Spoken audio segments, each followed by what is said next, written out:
team is closely monitoring the weather, and we will.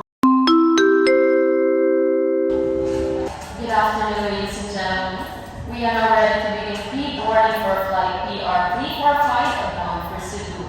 At this time, we would like to invite the following passengers to board. Passengers needing special assistance, those traveling with small children, and our premium passengers, including our Buhay Ones Elite and Premier Elite members. Please proceed to gate 054 for boarding. Regular boarding will begin in approximately 10 minutes time. This flight will depart from LPU Airport. Thank you.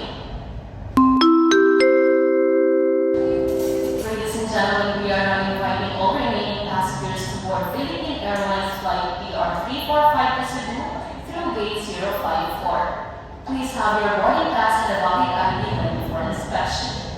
Kindly board according to your assigned group or row number, as indicated on your boarding pass. Thank you for choosing Philippine Airlines, and we wish you a safe and a pleasant journey from LPU Airport. Good afternoon, ladies and gentlemen. May I have your attention, please? This is the final boarding call for passengers on flight PR345 bound for Cebu. Your flight is closing at 8:15 p.m. Please board the aircraft now to gate number 054. Once again, this is the final boarding call for passengers on flight PR345 bound for Cebu. Your flight is closing at 8:15 p.m. Please board the